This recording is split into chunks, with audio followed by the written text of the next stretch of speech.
somehow it's gone awry. And for me, it became clear like I needed to leave and follow my own path. And I went back to university at the age of 29 with the idea of following my passion for literature, for the written word, for literary pursuits, and with an aim to go all the way through undergraduate studies into postgraduate master's degree, and eventually to go all the way through to the level of a PhD and become a traditional academic.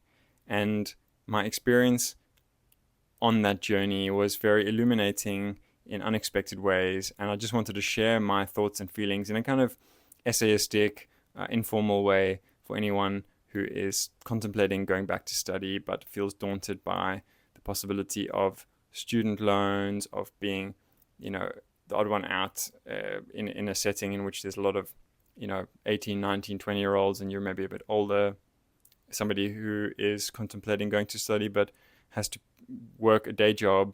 And that's where I want to take this discussion. Let's dive into it together. After leaving high school, I took a degree in economics, finishing the degree in my early 20s.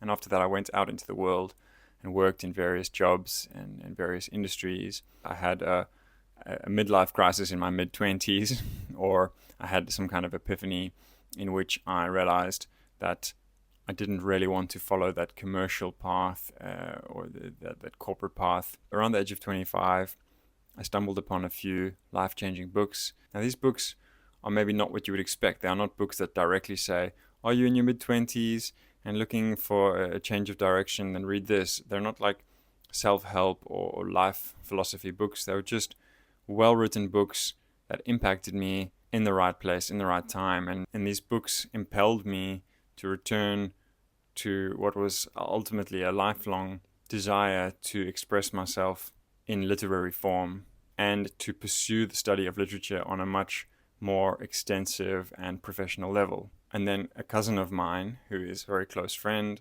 and is a scholar himself, he pointed out to me that there were university programs in Europe that were actually relatively affordable, that you didn't need to lay out hundreds of thousands of euros or dollars or what have you. And I started to look into this on his recommendation, and I found a very tantalizing literary program at the University of Amsterdam. I applied and I got accepted, and then I enrolled and moved from France. I'd been based in France and then moved to Holland to go back to university at the age of 29.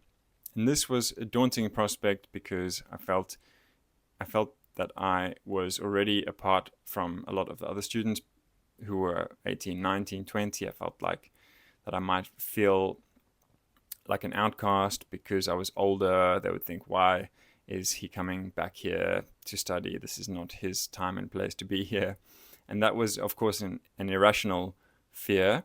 It was based on when I was at university the first time, and I was 22, and I was living with a group of 21-year-olds, and there was a couple of people made comments to me like, dude, you're 22 and you're still here. Like, that's so weird. Like, why don't you have a house, a wife and a job already? Something like that. So it kind of, that needle of criticism had stuck with me somehow, subconsciously. I know it's absurd. So now I was going back to university at 29. I had been out into the world and lived in different places and done different things, some of them notable and exciting, others of them dreary and drudgy and not a part of anyone's highlights reel. I had ups and downs. The vicissitudes of my life had given me life experience, but I didn't arrive at that point at the University of Amsterdam at the age of 29. I didn't arrive there flush with, a shiny, glitzy commercial or corporate career waiting for me, or academic guarantees that I would, find myself ensconced in some, elite institution. I went there kind of taking a gamble because I knew that it would take several years to get this undergraduate degree, and then I still wouldn't really have much in the way of job prospects. But I went back to study because literature is my passion, and writing and reading books and teaching the love of literature and the approach to understanding great works of literature, that is my biggest passion in life. So I thought, you know what, like, you live once, I'm going to attempt to build a career around doing what I love. And that's a long road to take, especially when you start later in your late 20s. Now, I felt myself more advanced because I had had more than a decade of intense, deep personal self-study, deep reading behind me, and a lot of my classmates, understandably didn't have that because they'd just come out of high school. I also noticed that my mindset was a lot stronger than it had been 10 years before, and then stronger than it was than some of my classmates. And again, I don't say this at all in a sense of judgment, because I also at 18, 19 was just a kid. I didn't really feel a massive sense of urgency or burning necessity to excel in this field. Some people have that from a young age, and kudos to you if you do or if you did, but I didn't have that, and so I didn't view my classmates with contempt for not having that. But I now had it. I worked very, very hard, and I loved to work hard on understanding these great texts, on learning to write academically. I did well. I did well in my studies, and in fact, I got better and better actually as I kind of found my groove and my confidence. And I then was accepted into the master's program, the next step towards that PhD program. And my results, my grades, and I don't say this in a boasting way at all, I think I'm quite an unexceptional person, really. I was just dedicated and very, hardworking and passionate about my subjects. And I knew that I had what it took to go all the way through to the PhD level. So in a sense, having got through several years of undergraduate studies, like, why would I quit when I'd come so far, so to speak? Yeah, the reason why I left is because it just wasn't affordable. And there are several aspects of that lack of affordability. I turned 30 in my first year of this degree, and I missed out on the chance to get loans in order to complete the studies. In a way, that was hard, but I'm glad I didn't take that step, because it would have made the present time of the studies easier, but I would have been saddled with study loans. Now, not on the American scale of $100,000 or anything like that, but certainly an uncomfortable amount of debt. The university system is not accommodating to mature students. Like, I had to work to fund my studies, but they didn't have night classes at all.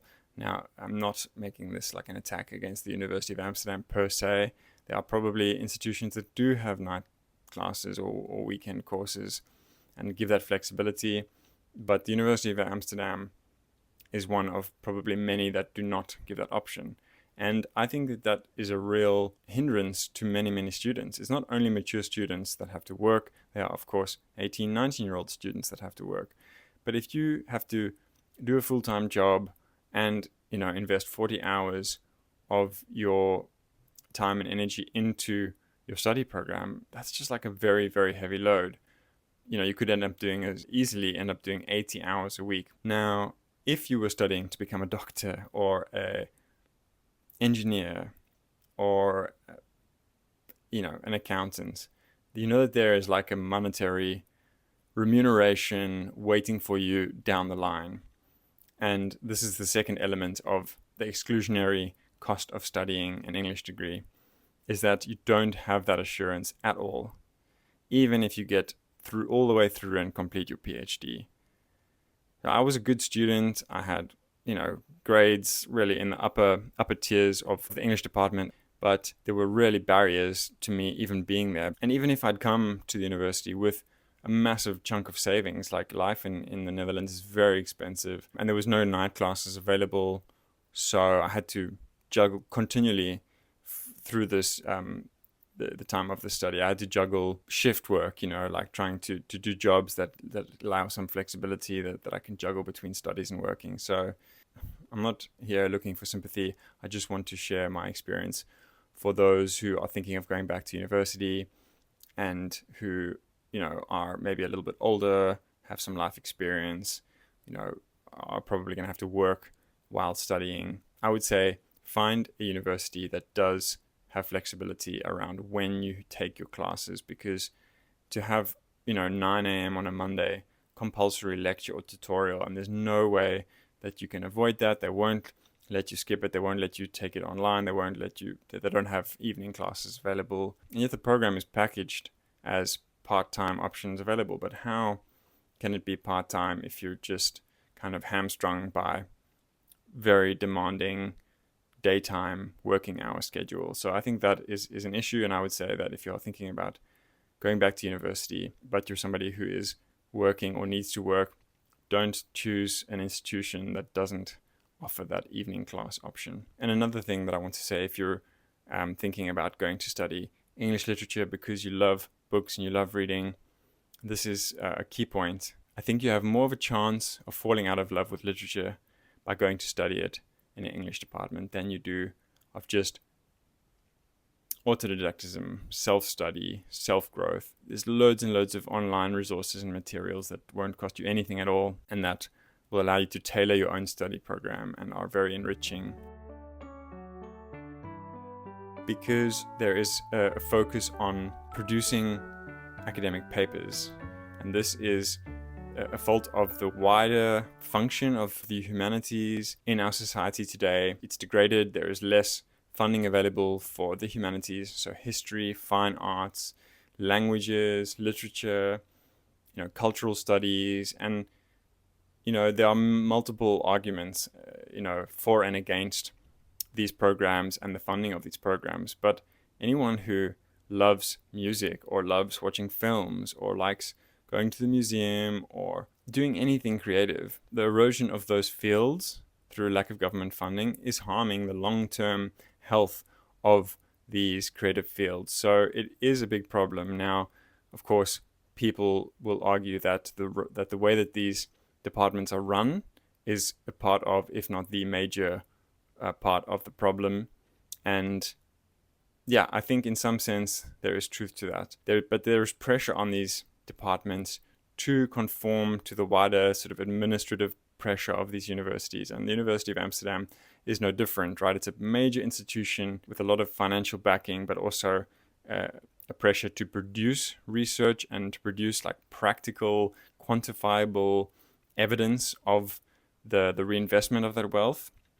But the arts is not about quantifying. You can't quantify the arts. And I think that this incongruity between creative freedom and artistic exploration and then this academic institution, the models of our Western universities, there's incongruity there. It doesn't actually fit. And so you have English departments in which the lecturers have to continually be producing papers, sometimes 4 or 5 academic papers a year, pumping them out in order to justify their tenuous positions, right? It's like having to reapply for their jobs. And that filters down to the way that these programs are taught. And so you are taught what it takes to become an academic, not what it takes to become a deep thinker and discerning reader of great works and of wisdom. Like it's just completely not on the agenda. It's all about, using the lenses of critical theory and all of its various guises, and that's a big bogeyman in the corner for many people. We're not going to go into the ideological side of all of that. It's not all bad. Believe me, it's not all bad. You need theoretical rigor if you are going to approach any academic subject with cohesion and serious analytical acumen. I'm not denying that.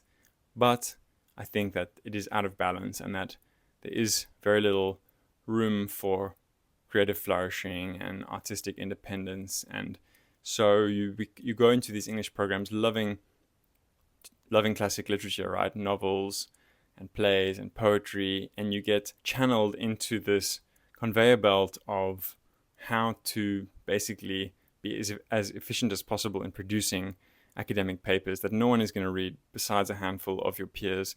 And I think that was really revealing to me.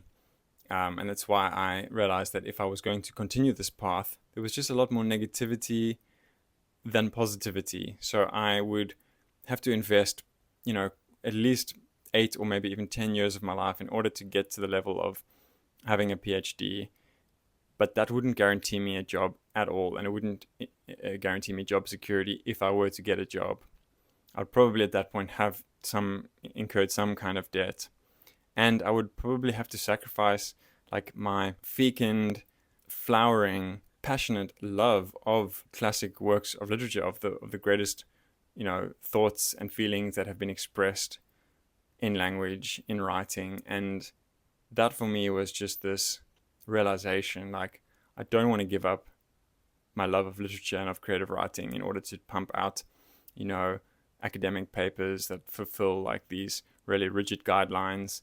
I don't want to be saddled with debt. I met the love of my life in this period of doing my degree, and got married. I had my first books published. I started to build a humble little writing career. So there was like all of these good things happening, and then I felt that to pursue this path would kind of pigeonhole me and channel me more and more in a direction that just didn't seem to have enough guaranteed returns. It just seemed a bit lose-lose, to be honest.